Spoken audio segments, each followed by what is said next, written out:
ఆ బాబు పుట్టిన రోజే నరికి మరి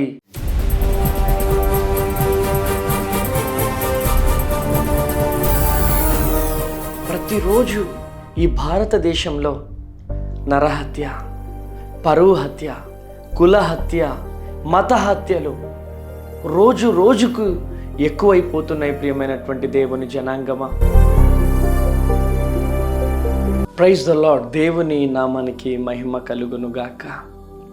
ప్రియా దేవుని జనాంగమా, ప్రతిరోజు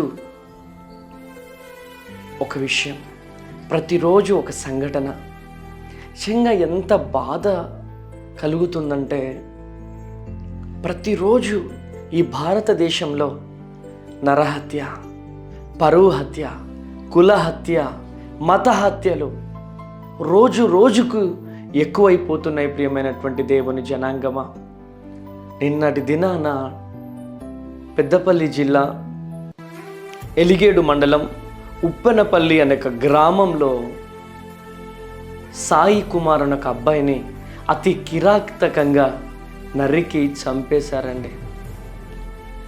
ఎందుకు అంటే వాళ్ళ కూతుర్ని ప్రేమించాడన్న ఒక విషయంతో, వాళ్ళ కూతుర్ని ప్రేమించాడని అతి కిరాతకముగా చంపివేయడం జరిగింది.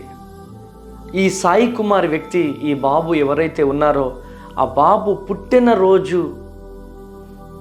పుట్టినరోజే నరికి మరి చంపేసిన పరిస్థితిని మనం చూస్తున్నాం. ప్రియమైనటువంటి దేవుని బిడ్డారా, ఈ విషయము పెద్దపల్లి జిల్లాలో ఎలిగేడు మండలం ఉప్పనపల్లిలో జరిగినటువంటి విషయం. ప్రియమైనటువంటి దేవుని జనాంగమా, రోజు రోజుకి అనేకమైనటువంటి హత్యలు జరుగుతున్నాయి. దీనంతటికి కారణం ఏంటి? సినిమా కారణమా? ఈరోజు తల్లిదండ్రుల కారణమా? ఈరోజు ఎవరు కారణం? దీనంతటికి కారణం ఏంటి? ఒక్కసారి ఆలోచించవలసిందిగా ప్రభువు పేరిట మనవి చేస్తున్నాను. మనందరికీ తెలిసినటువంటి విషయమే అమృత ప్రణయ్ విషయంలో అనేక కుటుంబాలు రోడ్డు మీద పడ్డాయి. ప్రియమైనటువంటి దేవుని బిడ్డారా, అమృత మరి తండ్రి గారు అయినటువంటి మారుతీరావు గారు ఆ ప్రణయ్ని చంపిన తరువాత శాంతి సమాధానము లేకుండా తనలో తాను కుమిలిపోయి తనకు తానే ఆత్మహత్య చేసుకొని సూసైడ్ చేసుకొని చనిపోయినటువంటి విషయం మనందరికీ తెలిసిందే. అదేవిధంగా వారి ఆ అమృత బాబాయ్ గారికి జీవిత ఖైదీ, మరి కొంతమందికి మరి డబ్బుల కోసము చంపినటువంటి వారికి ఉరి శిక్ష పడ్డ విషయము మనందరికీ తెలిసిందే. అంటే ఒక వ్యక్తి చనిపోతున్నాడంటే ఆ వ్యక్తిని నమ్ముకున్న భార్య, పిల్లలందరూ కూడా రోడ్డు మీద పడతారు. ప్రియమైనటువంటి దేవుని బిడ్డారా, నాకెంత బాధ అనిపిస్తుందంటే, ఎంత వేదన అనిపిస్తుందంటే, అంటే పసి పిల్లలండి వీళ్ళంతా కూడా, చాలా చిన్న పిల్లలు, చిన్న వయసులో ప్రేమ అనే పేరుతో ప్రేమలో అని పడుతున్నామని చెప్పి చాలా విధాలుగా వారి జీవితాలు నాశనం అయిపోతున్నాయి, వారి జీవితాలు పతనమైపోతున్నాయి. ప్రియమైనటువంటి దేవుని జనాంగమా, ఈరోజు ఈ మాటలు వింటున్న ప్రియ దేవుని జనాంగమా, నా 2 చేతులెత్తి బ్రతిమలాడుతున్నాను. క్షణిక ఆవేశం వల్ల ఒకరిని చంపడము ద్వారా అనేకమైనటువంటి కుటుంబాలు రోడ్డు మీద పడుతున్నాయి. ఈరోజు మరి డబ్బుల కోసం చంపడానికి వెళ్తున్నావా? ఇన్ని రోజులంటే ఏ టెక్నాలజీ లేదు, కానీ ఈరోజు అనేకమైనటువంటి టెక్నాలజీ వచ్చేసింది. ఒక వ్యక్తిని చంపినామంటే డెఫినెట్లీగా డిపార్ట్మెంటు ఏదో ఒక రకంగా పట్టుకుంటారు. ప్రియమైనటువంటి దేవుని బిడ్డలారా, ఎక్కడో ఒక చోట దొరకకుండా ఉండలేం.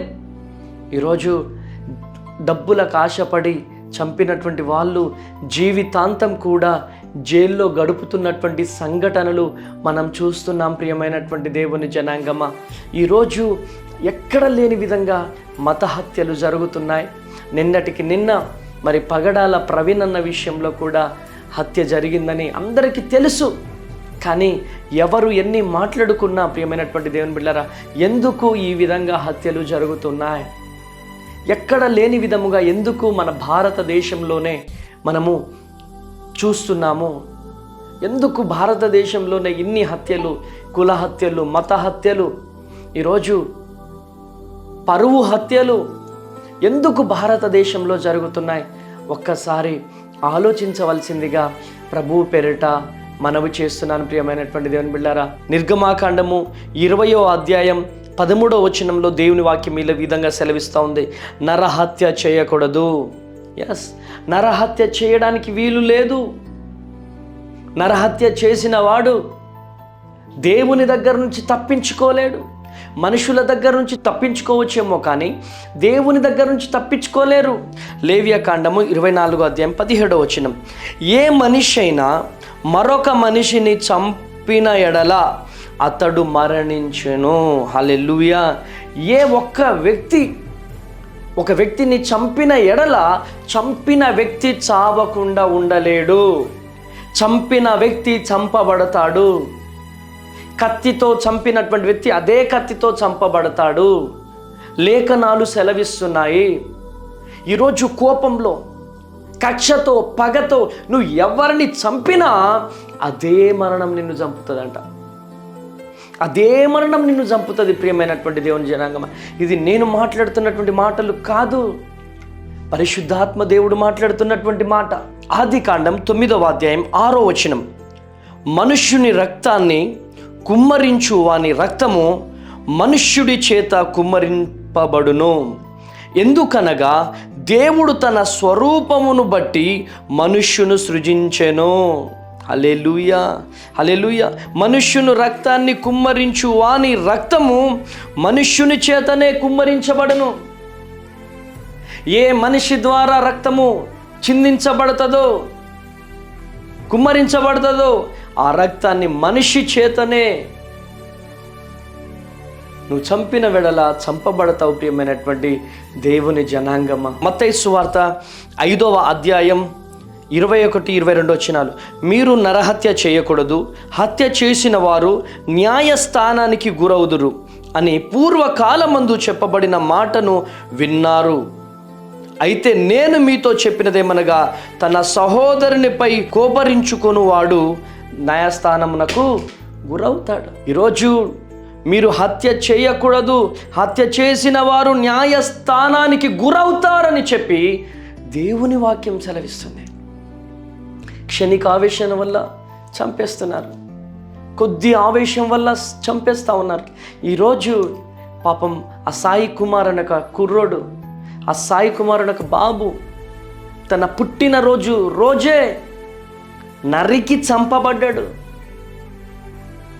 ఈరోజు ఈ మాటలు వింటున్న ప్రియ దేవుని జనాంగమా, క్షణికావేశం వల్ల గొడవలకు వెళ్ళకండి. క్షణికావేశం వల్ల ఈరోజు మన జీవితాలు పతనం మనం చేసుకుంటున్నాం కనుక ఈరోజు క్షణికావేశం వల్ల జీవితాలు పతనమైపోతున్నాయి. ఈరోజు మనం ప్రార్థన చేయాలి. ప్రభువా, నాలో ఉన్న కోపాన్ని తొలగించు, నాలో ఉన్న కక్షాన్ని తొలగించు, నాలో ఉన్న ప్రతి క్రోధాన్ని తొలగించు. ప్రభువా, దేవుని వాక్యం ఏమని సెలవిస్తుంది? నిన్ను వలె నీ పొరుగు వారిని ప్రేమించు. మనం ప్రేమించాలా? ఈ చెంప మీద కొడితే ఈ చెంప చూపెట్టాలా? యేసు ప్రభుని నమ్ముకున్నామంటే కాదు. యేసు క్రీస్తు మనలో ఉండాలి, మన ప్రవర్తనలో యేసు ఉండాలి, మన నడకలో యేసు ఉండాలి, మన మాటలో యేసు ప్రభు ఉండాలి. ఈరోజు యేసు క్రీస్తుని నమ్ముకున్న బిడ్డలు మీరు మారండి అని మనం ప్రతి ఒక్కరి దగ్గరికి వెళ్ళాల్సిన అవసరం లేదు. మన ప్రవర్తనే ఒక సువార్తగా మారాలి, మన జీవితమే ఒక సువార్తగా మారాలి, మన మాటనే సువార్తగా మారాలి ప్రియమైనటువంటి దేవుని జనాంగమా. కనుక ఈరోజు మనము దేవుని పాదాల దగ్గర గోజాడాలి. ఇటువంటి దాడులు జరగకుండా ప్రతి ఒక్కరము ప్రార్థన చేయాల్సిన ఆవశ్యకత, అవసరం ఎంతైనా ఉందని మన ప్రవర్తన ద్వారా, మన మాట ద్వారా, మన చూపు ద్వారా మనము ఈ దేశానికి మనము సువార్త ప్రకటించాల్సినటువంటి ఆవశ్యకత, అవసరం ఎంతైనా ఉందని తెలియజేస్తూ ఈ కొద్ది మాటలు ముగిస్తున్నాను. దేవుడు మిమ్మల్ని దీవించును గాక. God bless you. Praise the lord.